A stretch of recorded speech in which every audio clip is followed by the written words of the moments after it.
Dicen que en los pasillos más silenciosos del Vaticano, el eco de un secreto puede retumbar más fuerte que el repicar de las campanas de San Pedro. Y aquella mañana, en la ciudad del Vaticano, el rumor no era uno más. Era un susurro afilado, cargado de tensión, un murmullo que hablaba de advertencias, de conspiraciones, y de un hombre al que pocos se atrevían a enfrentar, el padre Pistolas. En México, su voz se había vuelto incómoda para muchos, pero inspiradora para otros. Sus sermones no eran plegarias suaves, sino ráfagas directas contra la corrupción, la hipocresía y las sombras dentro de la iglesia. Lo que comenzó como homilías incendiarias en un pequeño pueblo, pronto se transformó en un fenómeno que atravesó fronteras. Pero en Roma, a miles de kilómetros, su nombre ya estaba marcado en rojo. No por su fe, sino por lo que había descubierto. El padre Pistolas no era un sacerdote común. Su apodo no se debía solo a su carácter explosivo, sino a su pasado. Un hombre que antes de vestir sotana había conocido la dureza de la vida rural, la violencia del campo, y las manos callosas que empuñaban herramientas y armas. Cuando decidió entregar su vida a Dios, no dejó atrás su franqueza. Y esa franqueza lo llevaría directo al corazón de una de las crisis más graves que el Vaticano había enfrentado en décadas. Todo comenzó con una carta. Una carta que no llegó por correo ni por canales oficiales, sino por manos desconocidas, dejada en el confesionario de su parroquia una noche de invierno. No tenía remitente. No tenía saludo. Solo un breve mensaje escrito a mano. Lo que está pasando en Roma es más grande de lo que imaginas. Y el Papa León XIV no es quien dice ser. En el Vaticano, León XIV era visto por muchos como un reformador. Un hombre de sonrisa amplia, pero con un ojo agudo para la política. Sin embargo, para otros, esa sonrisa escondía un cálculo frío. Nadie imaginaba que el nombre de este papa se vería ligado a una revelación capaz de sacudir los cimientos de la Iglesia. El padre Pistolas, movido por la curiosidad y por un sentido de justicia casi obsesivo, comenzó a investigar. No sabía que cada paso que daba lo acercaba más a una red invisible, una telaraña tejida durante años en los rincones más oscuros del poder eclesiástico.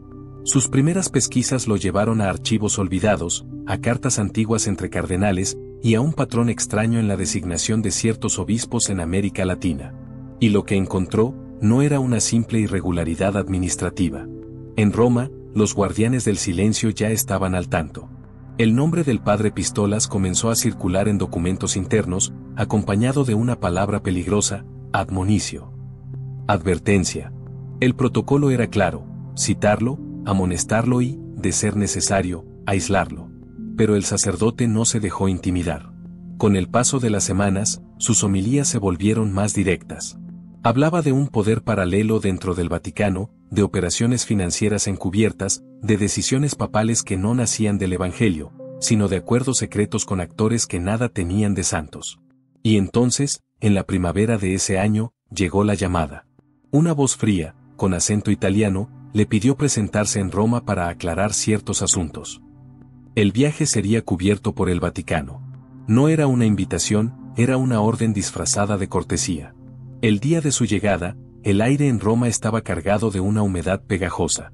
Al bajar del avión, fue recibido por dos hombres vestidos de negro. No llevaban alzacuellos, pero su porte dejaba claro que servían a la Santa Sede. Lo escoltaron por calles antiguas, hasta llegar a un edificio de muros altos y ventanas estrechas, donde el silencio pesaba como plomo. En una sala iluminada por la luz filtrada de un ventanal, un cardenal de mirada penetrante lo esperaba. Sobre la mesa, un solo objeto, un dossier con su nombre. El cardenal no sonrió. No hubo cortesías. Padre Pistolas, dijo, con voz grave. Roma ha escuchado sus palabras, y no está complacida. El sacerdote se mantuvo firme. Mi deber es con la verdad, no con los intereses, respondió. El cardenal lo observó en silencio, como quien mide a un oponente antes de mover la primera pieza en un tablero de ajedrez. Entonces debe entender, continuó el prelado, que hay verdades que pueden destruir no solo a los culpables, sino también a los inocentes.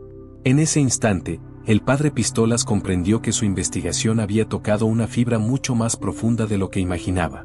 El Papa León XIV no era solo una figura espiritual, era el vértice de un sistema complejo, con raíces que se extendían a gobiernos, bancos y organizaciones de alcance mundial.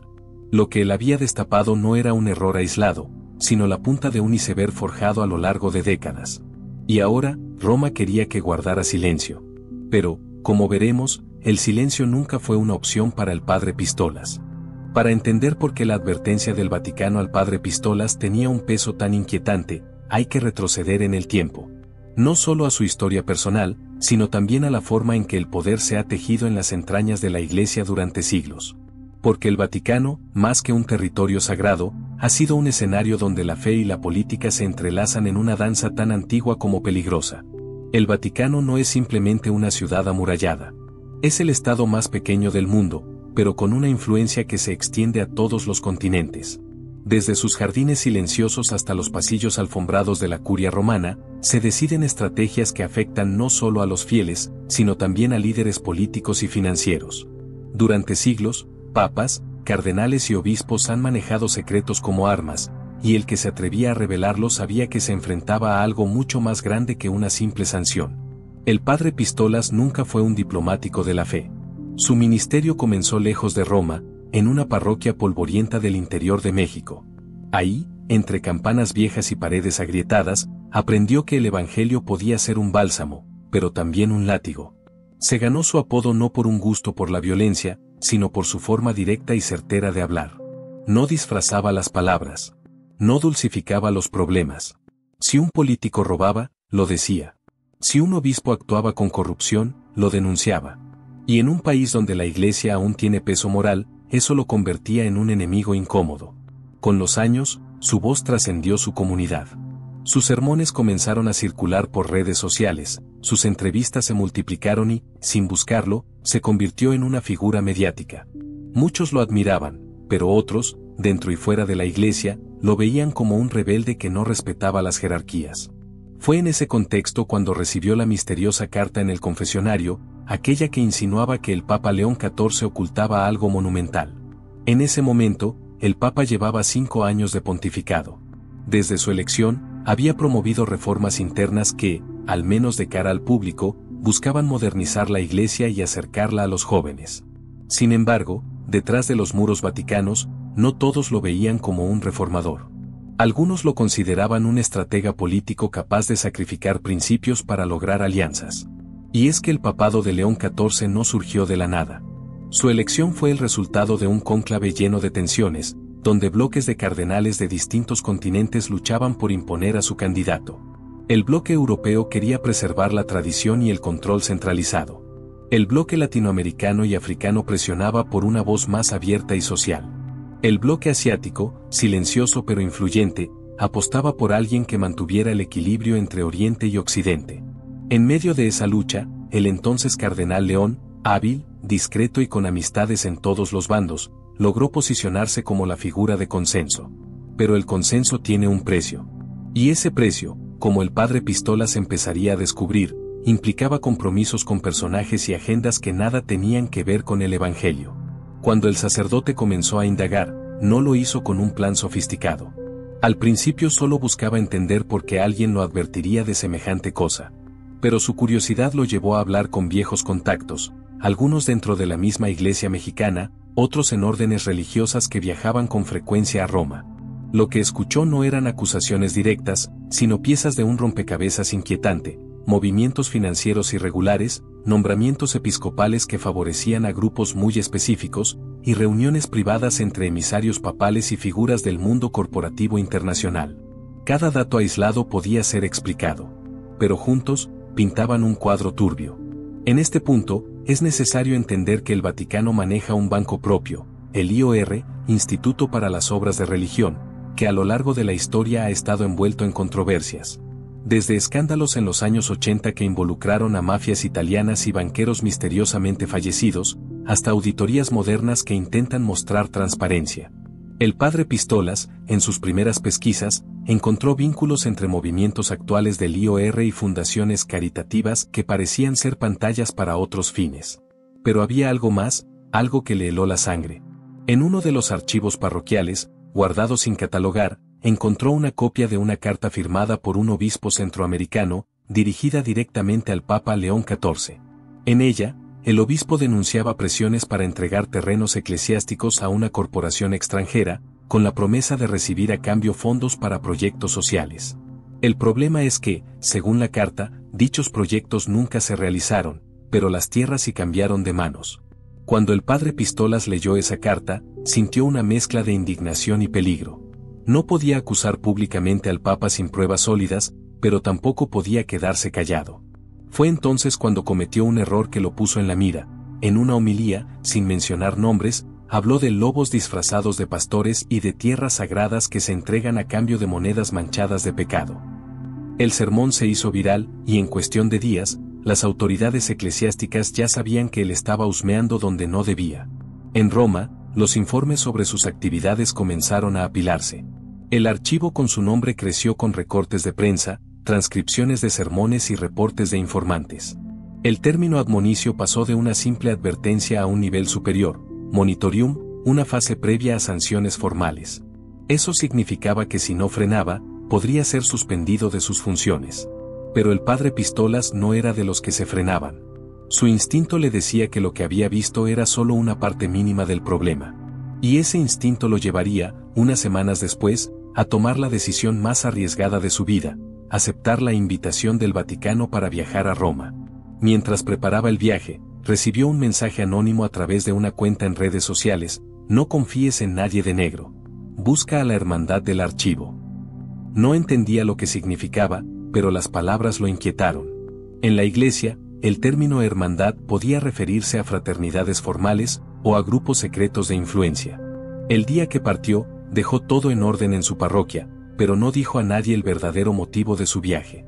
Sabía que lo vigilaban, y cualquier detalle que filtrara podría costarle caro. Al llegar a Roma, lo primero que le llamó la atención fue cómo el Vaticano parecía una ciudad dentro de otra ciudad. Turistas en la plaza, monjas caminando con prisa, guardias suizos firmes como estatuas. Pero detrás de esa postal perfecta, había pasillos donde la luz nunca entraba, despachos con ventanas cubiertas por cortinas gruesas, y oficinas donde cada palabra quedaba registrada. El sacerdote pensó que su primera reunión sería con algún asesor intermedio. No fue así. Esa misma noche fue convocado al Palacio Apostólico, donde, según le informaron, un enviado directo del Papa quería escucharlo. En su interior, el padre Pistolas ya sabía que esa escucha no sería para apoyarlo, sino para medirlo, para saber hasta dónde llegaban sus hallazgos. Lo que no podía imaginar era que esa reunión sería el primer paso hacia una revelación que pondría en jaque no solo su vida, sino también la estabilidad del pontificado de León XIV. El eco de sus pasos resonaba en los pasillos de piedra del Palacio Apostólico. Cada corredor parecía más largo que el anterior, como si el propio Vaticano estuviera diseñado para hacer sentir pequeño a quien caminara por sus entrañas. El padre Pistolas avanzaba escoltado por dos monseñores silenciosos, que apenas le dirigían la palabra. No había sonrisas, no había cortesía. Solo la sensación constante de que lo estaban evaluando, y que cualquier gesto fuera de lugar quedaría registrado. Finalmente, llegaron a una puerta de madera oscura, tallada con símbolos que él apenas reconocía. Uno de los monseñores golpeó suavemente y desde dentro, una voz grave pronunció: «Avanti». La sala era amplia, pero apenas iluminada por dos lámparas de pie. En el centro, detrás de un escritorio de caoba pulida, estaba un hombre de sotana negra, con una cruz dorada colgando sobre el pecho. No llevaba birrete ni anillo de cardenal, pero su sola presencia imponía respeto. «Padre Pistolas», dijo con un tono neutro, casi clínico. «Tome asiento». El sacerdote obedeció, sin apartar la mirada. «¿Con quién tengo el honor?», preguntó. «Soy Monseñor Carlo Venturi, secretario personal de su santidad», respondió el hombre. «Estoy aquí porque el Papa ha sido informado de sus recientes comentarios». El ambiente se volvió denso. No había agresividad en la voz de Venturi, pero sí una frialdad que helaba. Sobre la mesa, junto a un portapapeles de cuero, había un dossier grueso. El monseñor lo abrió lentamente, dejando ver fotografías, transcripciones de sermones y recortes de prensa. Cada página era una prueba de que lo habían seguido de cerca durante meses. «Entienda, padre», continuó Venturi, «que la iglesia es un cuerpo vivo. A veces, para protegerlo, es necesario evitar ciertas infecciones antes de que se propaguen». «¿Infecciones?», replicó el sacerdote con ceño fruncido. «¿Llaman infección a la verdad?». Venturi no respondió de inmediato. Se limitó a cerrar el dossier con calma y a cruzar las manos sobre la mesa. «Lo que usted llama verdad, otros lo llaman división. Y la división es peligrosa, especialmente en estos tiempos. El silencio se alargó, roto solo por el leve tic-tac de un reloj antiguo. El padre Pistola sabía que esa conversación era una advertencia disfrazada. Monseñor, dijo, inclinándose hacia adelante, mi deber no es con un cargo ni con una institución. Es con Dios. Y Dios no me pide que calle cuando veo injusticia. Venturi lo observó unos segundos más, como si intentara decidir si ese hombre frente a él era ingenuo o temerario. Finalmente, tomó una carpeta más pequeña y la deslizó hacia él. Entonces tal vez deba leer esto. Y después, decidir si realmente quiere seguir por ese camino. Dentro había copias de documentos internos, informes de seguridad, evaluaciones de riesgo, y algo que lo dejó helado, una carta con su nombre, dirigida a la Congregación para el Clero, solicitando formalmente su traslado a una diócesis remota en el norte de África por razones pastorales urgentes. No había sido enviada aún, pero estaba firmada y sellada.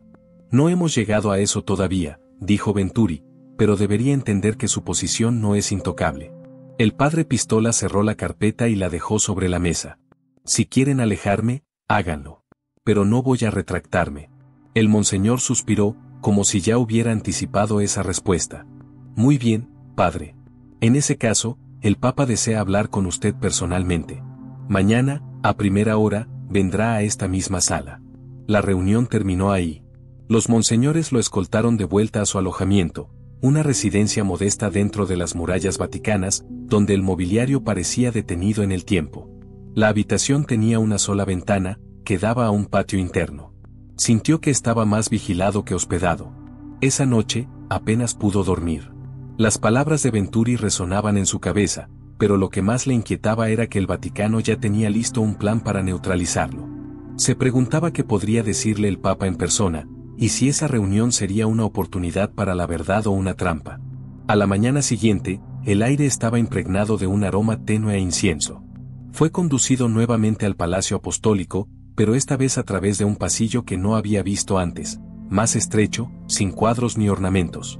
Las paredes parecían absorber el sonido de sus pasos. Al llegar a la sala, el Papa León XIV ya lo esperaba. Vestía de blanco, sentado en un sillón alto. Su mirada era distinta a la de las fotos oficiales, más intensa, más medida. No sonrió. Padre Pistolas, dijo el Papa, con voz firme pero calmada. He oído mucho sobre usted. Espero que no todo sea malo, intentó responder, con un atisbo de ironía. El Papa no se inmutó. He oído que es un hombre de convicciones, y que esas convicciones lo han llevado a hacer acusaciones muy serias. Santidad, respondió el sacerdote, yo no hago acusaciones sin motivo. Lo que he visto me preocupa profundamente. Lo que usted ha visto, interrumpió el Papa, son fragmentos. Piezas incompletas de un rompecabezas que no entiende en su totalidad. Y a veces, las piezas sueltas pueden llevar a conclusiones equivocadas. Hubo un silencio tenso. El Papa se inclinó hacia adelante. Quiero que me diga, aquí y ahora, todo lo que cree saber. El padre Pistolas relató, sin exagerar ni omitir, lo que había encontrado. Las cartas, los movimientos financieros sospechosos, las tierras entregadas, las presiones a obispos. Mientras hablaba, observaba la expresión del Papa, que se mantenía inmutable, hasta que mencionó la corporación extranjera. En ese momento, notó un leve cambio, un parpadeo más rápido, una contracción en la mandíbula. Cuando terminó, León XIV se levantó y caminó hacia la ventana, de espaldas a él. Padre, hay cosas que no pueden decirse públicamente, no porque sean falsas, sino porque el mundo no está preparado para escucharlas. Se giró y añadió. Pero usted ha puesto en riesgo algo mucho más grande que usted mismo. ¿Más grande que la verdad?, preguntó el sacerdote. Más grande que su verdad, corrigió el Papa. Ese diálogo dejó al padre Pistolas con más preguntas que respuestas. El Papa no lo había desmentido, pero tampoco había admitido nada. Era como si hubiera reconocido implícitamente que algo ocurría, pero que él, como cabeza de la Iglesia, debía protegerlo o manejarlo de otra manera. Al salir de esa reunión, lo esperaba nuevamente el monseñor Venturi, esta vez con una advertencia más directa. Padre, hay líneas que, una vez cruzadas, no tienen regreso. Si insiste en seguir, asegúrese de estar preparado para las consecuencias. Aquella tarde, mientras caminaba por los jardines vaticanos escoltado discretamente por personal de seguridad, recordó el mensaje que había recibido antes de viajar: busca a la Hermandad del Archivo. No sabía quiénes eran, pero empezaba a pensar que, si existían, podían ser su única oportunidad para encontrar las pruebas definitivas, antes de que el Vaticano lo silenciara para siempre.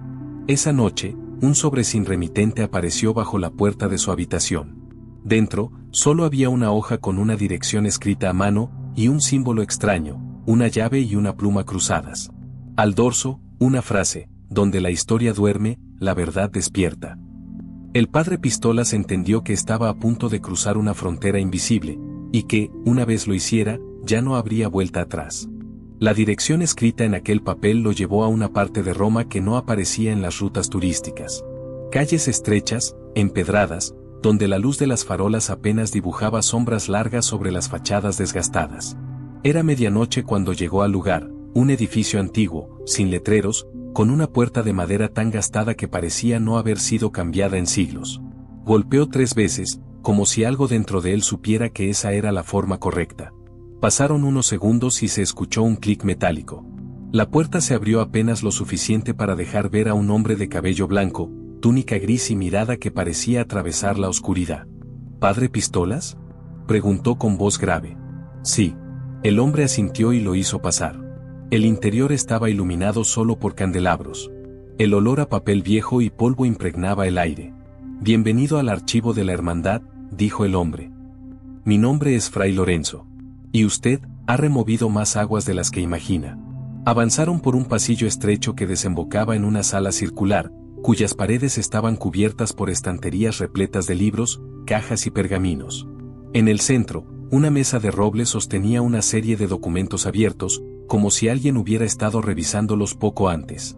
Fray Lorenzo le explicó que la Hermandad del Archivo no era una orden oficial de la Iglesia, sino un grupo de religiosos, archivistas y antiguos funcionarios vaticanos que, desde hacía siglos, se dedicaban a conservar copias de documentos que el Vaticano consideraba peligrosos o comprometedores. Su lema era claro: nada se pierde. Todo se guarda. ¿Por qué me contactaron?, preguntó el padre Pistolas. Porque lo que ha visto es solo la superficie, respondió Fray Lorenzo. Y porque nosotros tenemos las piezas que le faltan. Sobre la mesa, colocó un legajo de hojas amarillentas. El sacerdote comenzó a leer. Eran transcripciones de reuniones privadas entre miembros de la curia y representantes de corporaciones multinacionales. No eran charlas diplomáticas.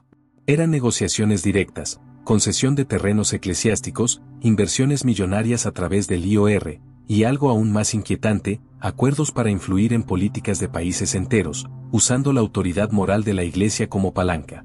En varios de esos documentos aparecía el nombre en clave Aquila. ¿Quién es Aquila?, preguntó. Fray Lorenzo lo miró con seriedad. Aquila no es una persona. Es un proyecto. Un plan a largo plazo para centralizar el poder de la Iglesia y alinearlo con intereses externos, bajo la apariencia de reformas espirituales.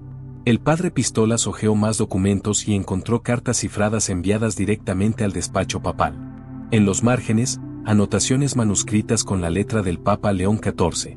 No eran pruebas definitivas de corrupción, pero sí indicaban que estaba al tanto de cada uno de esos movimientos. ¿Por qué no han hecho público esto?, insistió el sacerdote. Porque el Vaticano tiene siglos de experiencia en protegerse a sí mismo, respondió Fray Lorenzo.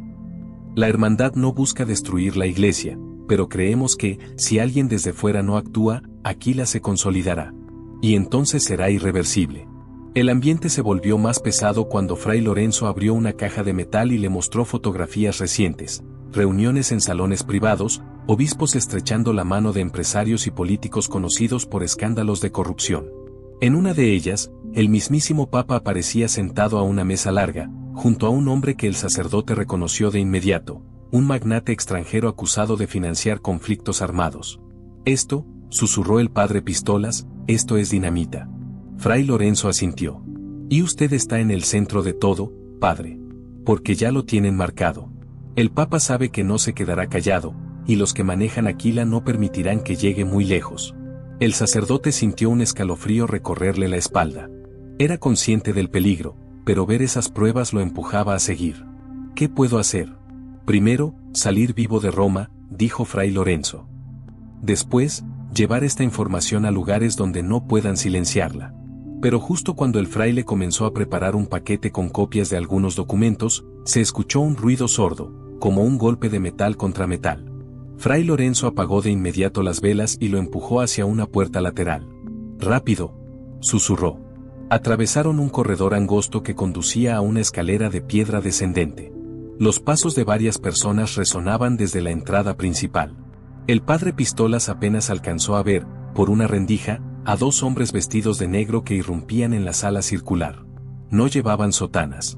Sus movimientos eran rápidos, profesionales, no parecían religiosos, sino agentes entrenados. Fray Lorenzo lo guió hasta una salida trasera que daba a un callejón. «Tome esto», le dijo, entregándole un sobresellado con cera. «No lo abra hasta estar seguro. Busque a Giovanni en el barrio Trastevere. Él sabrá qué hacer». Sin tiempo para más, lo empujó hacia la oscuridad y cerró la puerta. El padre Pistolas corrió por el callejón, con el corazón golpeándole el pecho. Sabía que lo estaban siguiendo. Sabía también que, si lo atrapaban con ese sobre, no llegaría a ver la luz del día. Logró perderse entre las callejuelas de Roma hasta llegar a una plaza donde varios bares aún tenían luces encendidas. Entró en uno, pidió un café, y desde una mesa en la esquina observó la calle, intentando detectar si alguien lo había seguido. Durante casi una hora no vio nada sospechoso, pero su instinto le decía que no estaba a salvo. A la mañana siguiente, tomó un taxi hacia Trastevere, un barrio bohemio y antiguo. Encontrar a Giovanni no fue fácil, pero tras preguntar discretamente en varias tiendas, un librero lo llevó a una trastienda donde un hombre de barba gris y gafas redondas lo esperaba. «Soy Giovanni», dijo con voz suave. «Fray Lorenzo me avisó». El sacerdote le entregó el sobre. Giovanni lo examinó, comprobó el sello y asintió. «Esto debe salir de Italia», explicó. «Si se queda aquí, lo destruirán. Yo tengo contactos, pero usted debe decidir. ¿Quiere que esto salga a la prensa o a un círculo más selecto que pueda usarlo como arma de presión?» El padre Pistolas dudó. La prensa haría explotar el escándalo, pero también podría distorsionarlo o enterrarlo en medio de otras noticias. Un círculo selecto, en cambio, podría usarlo estratégicamente, pero corría el riesgo de que el pueblo nunca supiera la verdad completa. «Quiero que salga», dijo finalmente. «Que todo el mundo lo sepa». Giovanni sonrió, como si hubiera esperado esa respuesta. «Entonces prepárese. Porque, cuando esto se publique, usted pasará de ser un sacerdote incómodo, a ser el enemigo número uno de poderes que ni siquiera imagina». Esa noche, mientras regresaba a su alojamiento, notó que dos hombres lo seguían a distancia. No intentaron acercarse, pero su sola presencia confirmaba que ya sabían que había escapado con algo importante.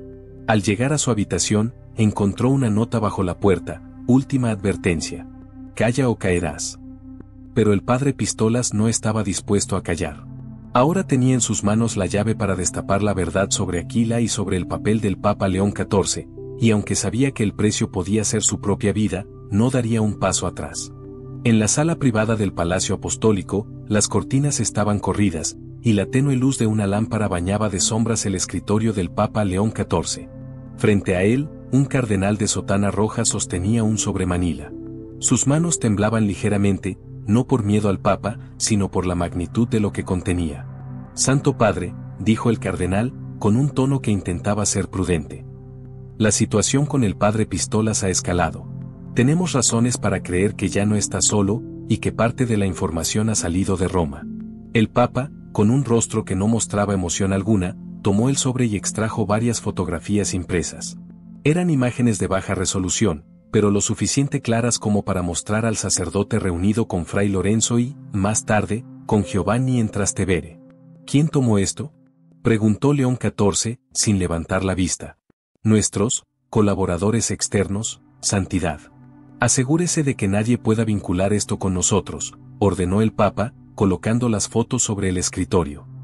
«Y encuentre a ese hombre antes de que cruce alguna frontera». El silencio se volvió pesado. El cardenal sabía que encontrar no era una simple sugerencia, era una orden que implicaba cualquier medio necesario. León XIV se levantó, caminó hasta una estantería y sacó un volumen encuadernado en cuero. Lo abrió en una página marcada con cinta roja, una lista de nombres, fechas y códigos. Señaló uno con su dedo. «Operación Custos. Actívenla». Esa misma tarde, en un hotel discreto de Roma, el padre Pistola sintió como la presión se materializaba. Una llamada anónima interrumpió su cena. Salga por la puerta trasera. No vuelva a su habitación. Lo están esperando.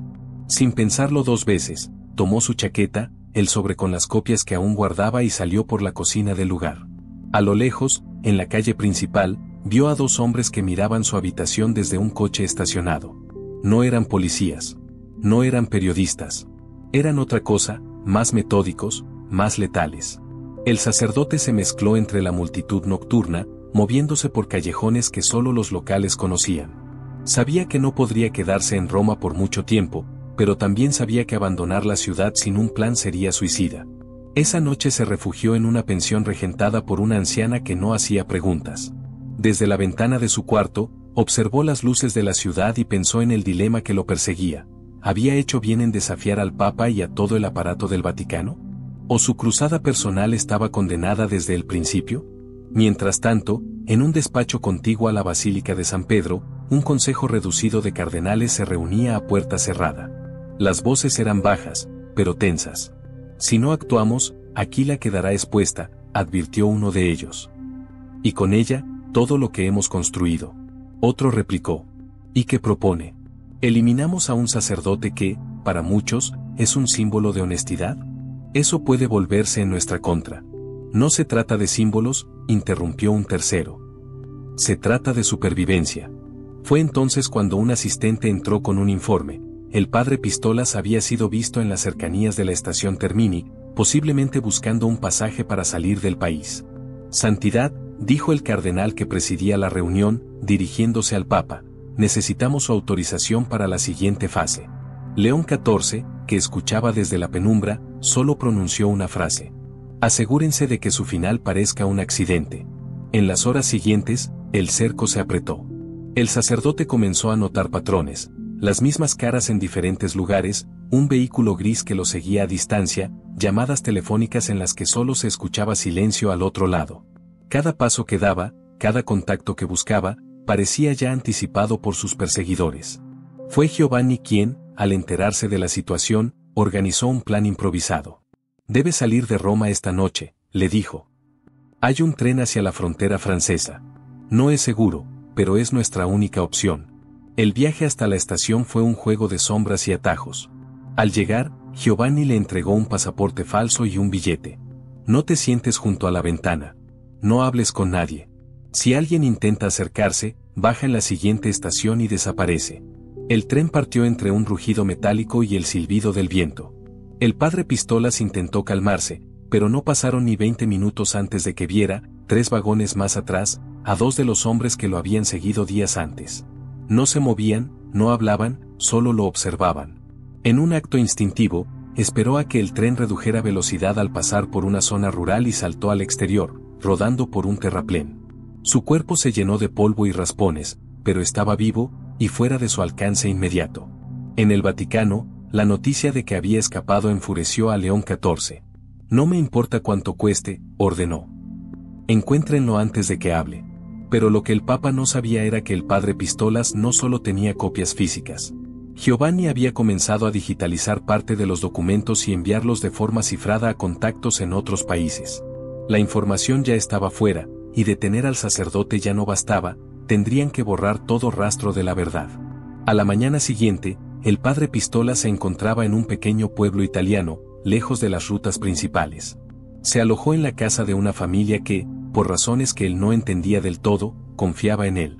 El patriarca de la familia, un hombre de manos curtidas por el trabajo en el campo, le dijo: Usted lucha contra gigantes, pero recuerde, incluso un gigante puede caer si se golpea en el lugar correcto. Esa frase quedó grabada en su mente. Si quería sobrevivir y exponer a Aquila, tendría que dejar de huir y empezar a atacar. El cerco del Vaticano se había cerrado, pero él todavía tenía una carta que jugar. Y pronto, el Papa León XIV descubriría que el padre Pistolas no estaba dispuesto a arrodillarse ante el poder. La noche en el pequeño pueblo italiano era un mar de silencio interrumpido solo por el croar lejano de ranas y el viento que agitaba las ramas de olivos centenarios. Dentro de la modesta casa que lo refugiaba, el padre Pistolas trabajaba bajo la luz amarillenta de una lámpara de aceite. Frente a él, una vieja computadora portátil, prestada por el hijo mayor de la familia, parpadeaba con líneas de texto en un programa de encriptación. Giovanni, al otro lado de la pantalla, hablaba en voz baja desde un café de Marsella. He dividido los archivos en fragmentos. Ninguno de ellos dice nada por sí solo. Pero juntos, es un terremoto. ¿Y dónde los vas a enviar?, preguntó el sacerdote, mientras sus dedos no dejaban de teclear. A periodistas, activistas, exclérigos, incluso a un par de políticos que odian al Vaticano más que a sus rivales. Cuando empiece a circular, nadie podrá detenerlo. El padre Pistola sintió por primera vez en semanas algo parecido a la esperanza. Pero sabía que filtrar información contra un poder como el Vaticano no era solo un riesgo, era declarar la guerra. A la mañana siguiente, en una cafetería de París, una periodista de investigación de renombre abrió un correo electrónico sin remitente identificable. Dentro había un archivo cifrado y una frase: si buscas la verdad sobre León XIV, empieza aquí. En pocas horas, otros 10 periodistas en distintas partes del mundo recibieron fragmentos similares. Algunos dudaron, otros, intrigados, comenzaron a decodificar. Lo que encontraron eran extractos de correspondencia interna, registros financieros secretos, y una lista de nombres vinculados a operaciones de lavado de dinero y favores políticos. Y en el centro, el Papa León XIV. En Roma, la primera señal de que algo había salido mal llegó a través de un canal diplomático. Un embajador europeo pidió una reunión urgente con el secretario de Estado del Vaticano, mostrando en su tableta extractos de correos filtrados. Santidad, dijo el secretario horas después, en la sala del Papa, esto ya está fuera de control. Los medios se han enterado. Algunos países están solicitando explicaciones formales. León XIV, sentado en su silla de alto respaldo, no respondió de inmediato. Sus manos entrelazadas ocultaban la tensión que hervía bajo su piel. Entonces, susurró finalmente, ha decidido enfrentarme. No solo enfrentarlo, Santidad, está ganando. El Papa se levantó y caminó lentamente hacia la ventana. Afuera, la plaza de San Pedro parecía un cuadro inmóvil. Si cree que puede derrotar al Vaticano con papeles, dijo con un tono helado, entonces aún no ha visto lo que somos capaces de hacer. Mientras tanto, en Nueva York, un noticiero nocturno interrumpió su programación habitual. En pantalla, la periodista hablaba con gravedad. En las últimas horas, documentos anónimos han comenzado a circular en redes y en medios independientes, apuntando a presuntas operaciones financieras ilícitas vinculadas al Vaticano y, específicamente, al Papa León XIV. Aunque el origen de los documentos aún no se ha verificado plenamente, el contenido ha generado una ola de reacciones internacionales. En México, las noticias no tardaron en llegar. Comunidades enteras, que habían seguido las prédicas incendiarias del padre Pistolas, comenzaron a sospechar que él estaba detrás de la filtración. Las redes sociales se llenaron de mensajes de apoyo, pero también de advertencias. Padre, cuídese, ellos no perdonan. El contraataque del Vaticano no se hizo esperar. En cuestión de horas, decenas de comunicados oficiales comenzaron a inundar los medios católicos, acusando a fuerzas externas de intentar desprestigiar a la Iglesia. Portavoces afines lanzaron dudas sobre la autenticidad de los documentos, mientras cuentas falsas en redes sociales difundían teorías de conspiración para desacreditar la filtración. Pero el padre Pistolas ya había previsto esa jugada.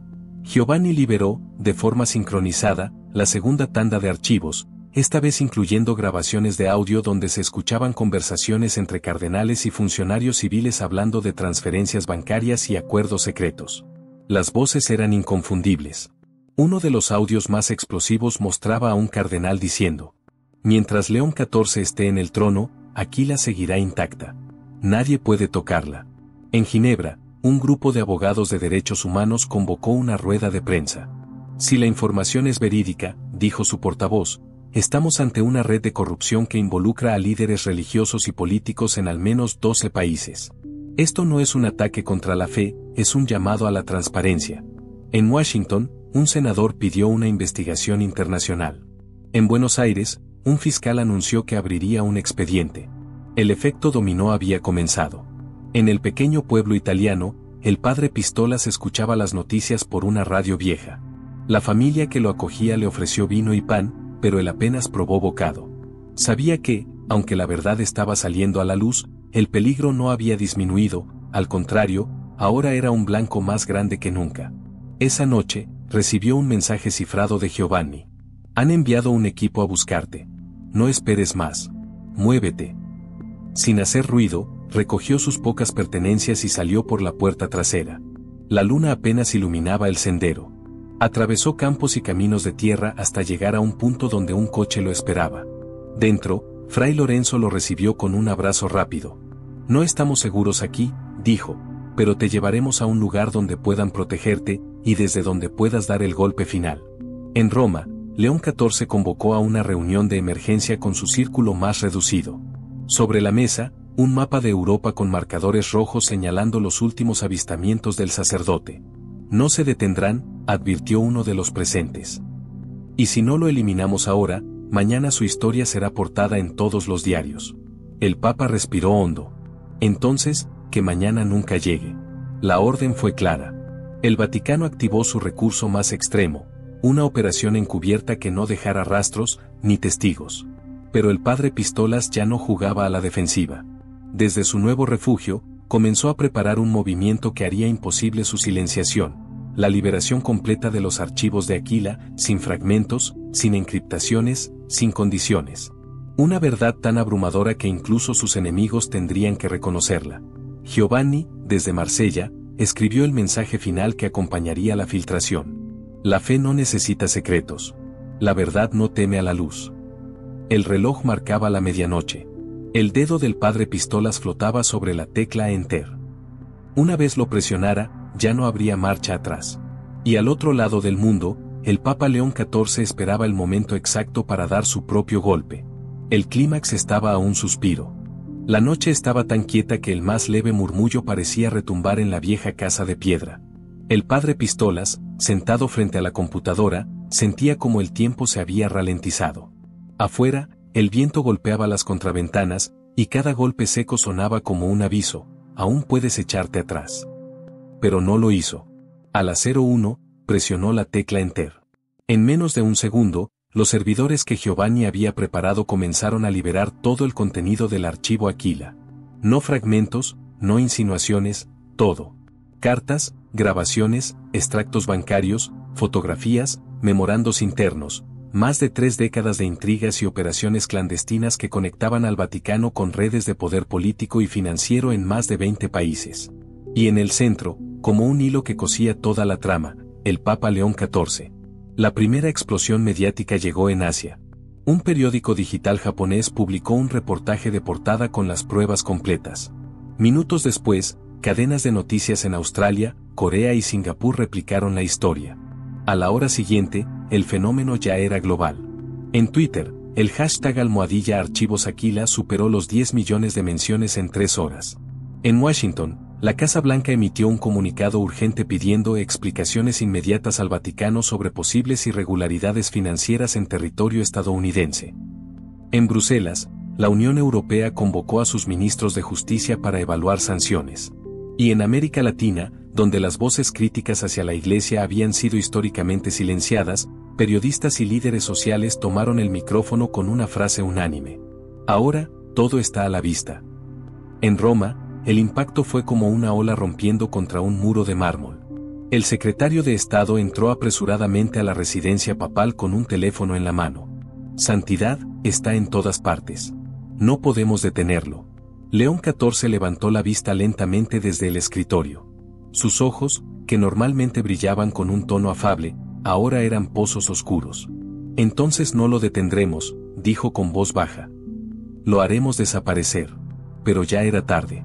Lo que había comenzado como una tormenta mediática se transformaba en un huracán político y religioso.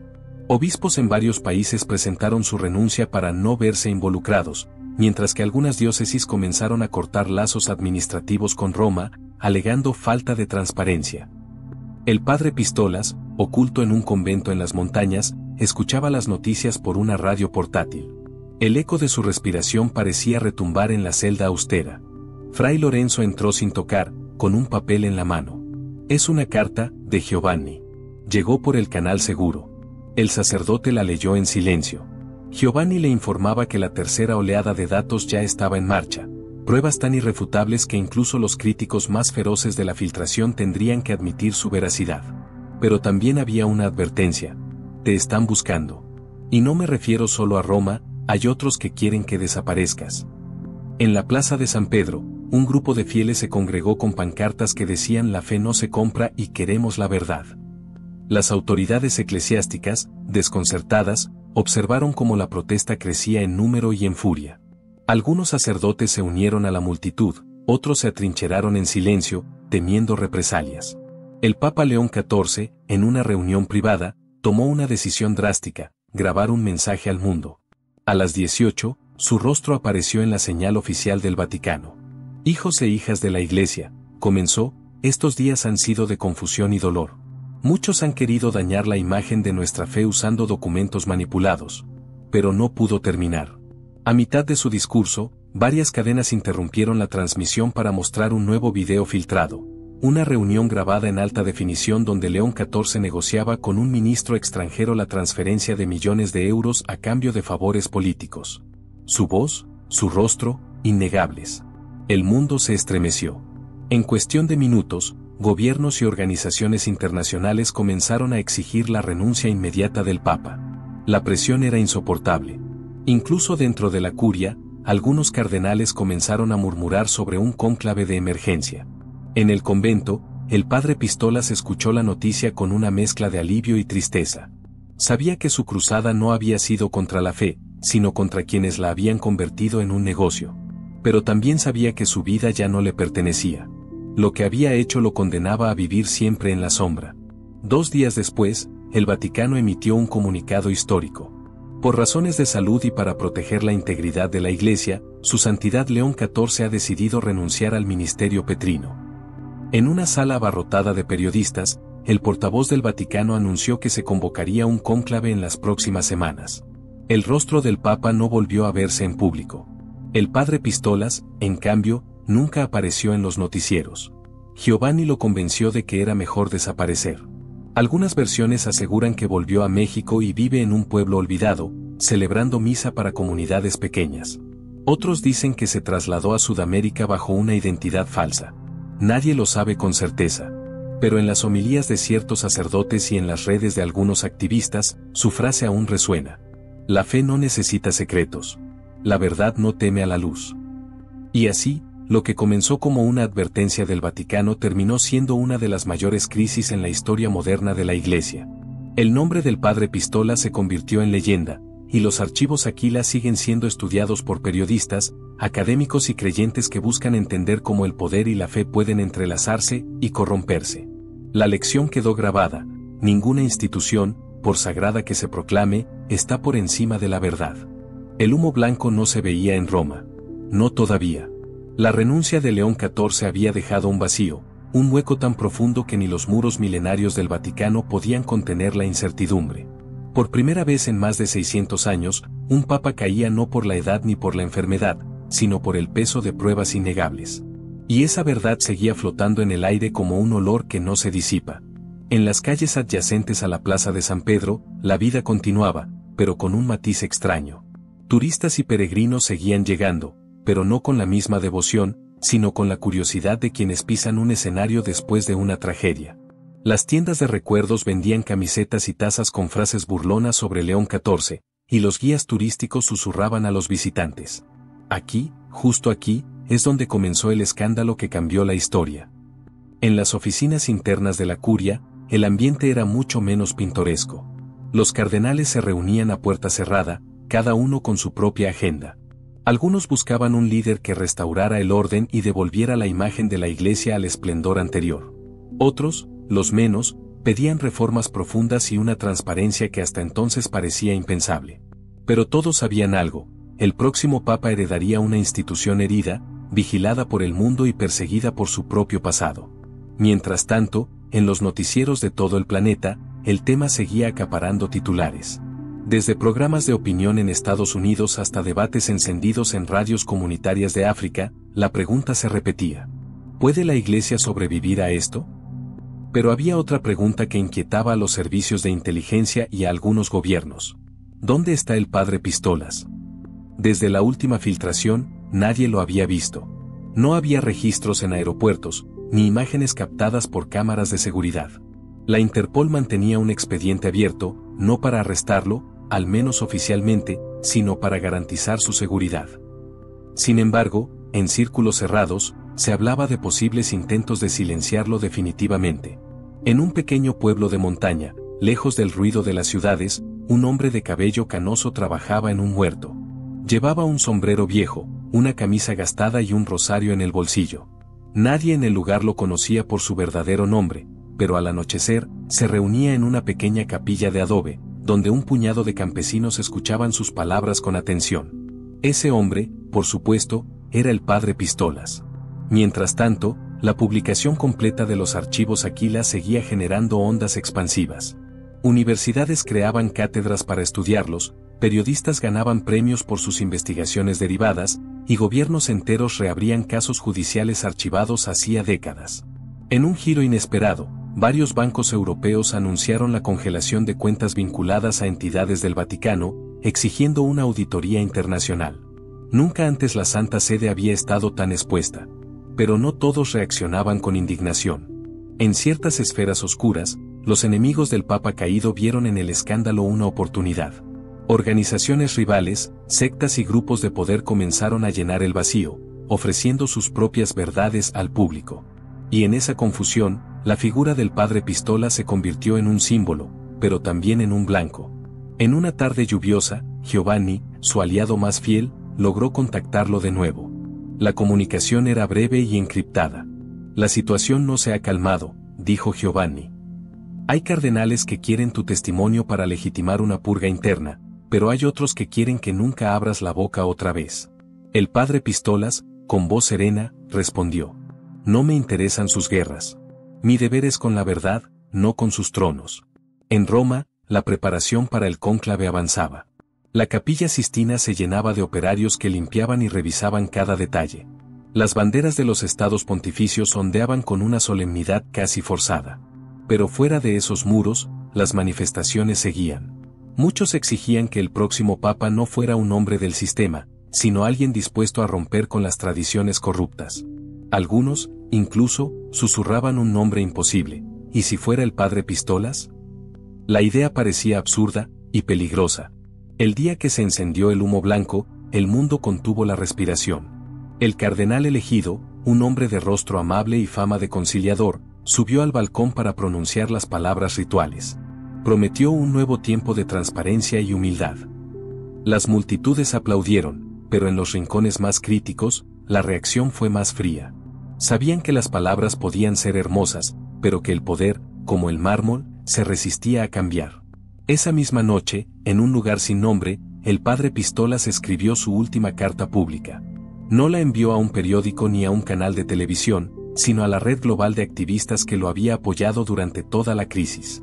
La carta decía: no busquen un salvador en las instituciones. Busquen la verdad en ustedes mismos. Yo hice lo que debía, no por gloria, sino por conciencia. Ahora, mi lugar no está en los palacios, sino entre la gente.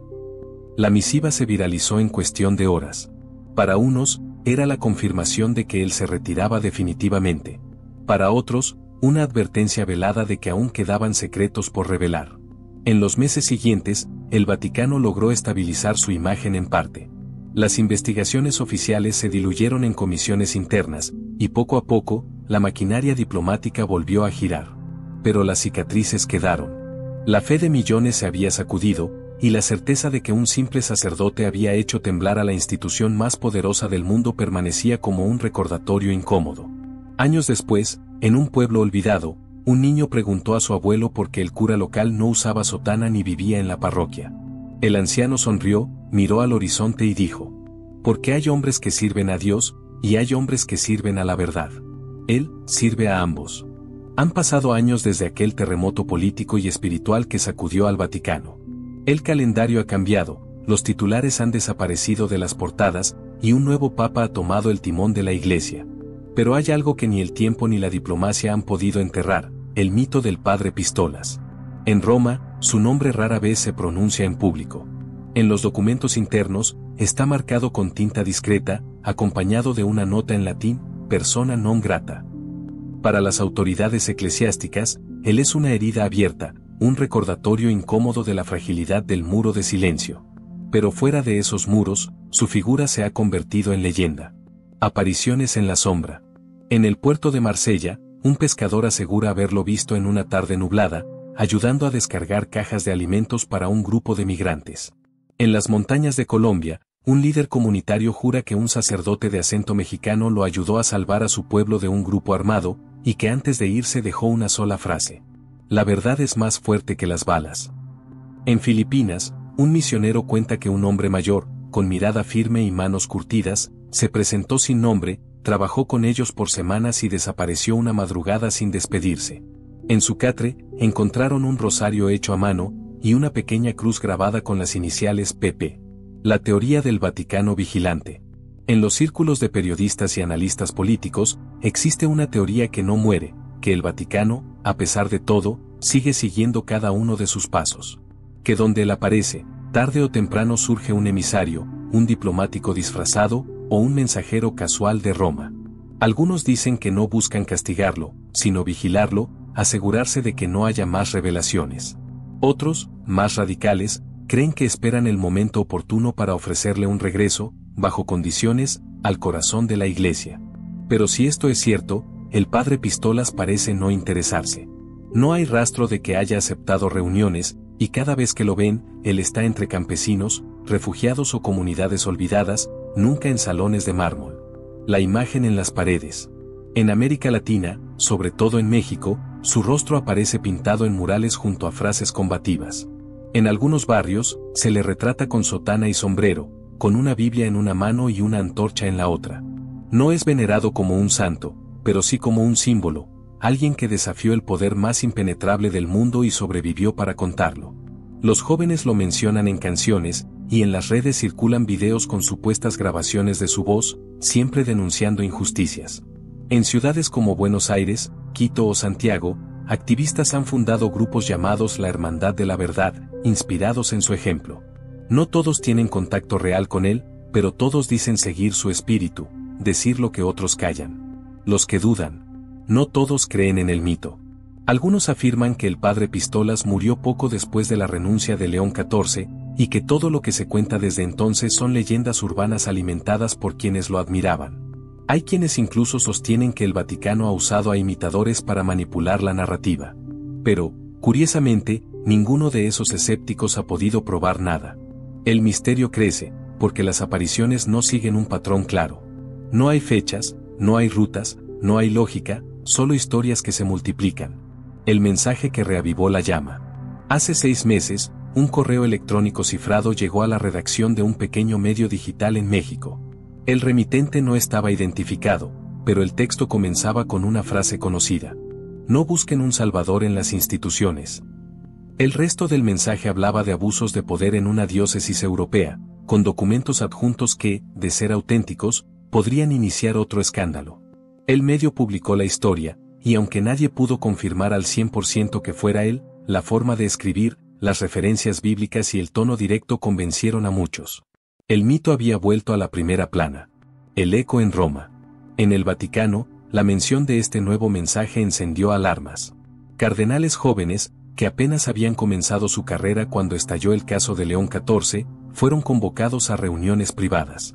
Se habló de reforzar medidas de seguridad, de renovar juramentos de confidencialidad, y de monitorear con atención cualquier eco del pasado. Nadie lo dijo en voz alta, pero todos sabían que hablaban de él. Un encuentro fugaz.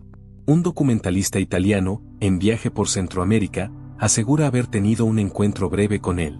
Según cuenta, estaba en una procesión local cuando vio a un anciano con sombrero observando desde la sombra de una palmera.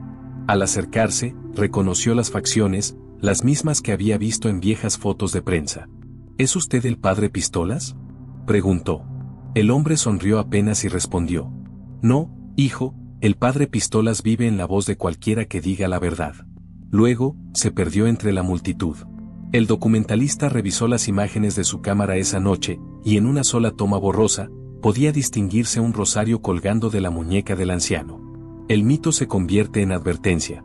Hoy, el mito del padre Pistolas no es solo la historia de un sacerdote rebelde. Es una advertencia para cualquier institución que crea que el poder es eterno y que los secretos nunca saldrán a la luz. Su figura, real o amplificada por las leyendas, es un recordatorio de que un solo hombre puede cambiar el curso de la historia, si está dispuesto a pagar el precio. En las calles de algunos pueblos, todavía hay quienes dicen que él volverá. Otros creen que ya está entre nosotros, trabajando en silencio. Y quizá, esa sea la verdad, que no importa dónde esté físicamente, mientras su ejemplo siga vivo. Escena final. La cámara se acerca a una puerta vieja de madera. Unas manos la abren desde adentro.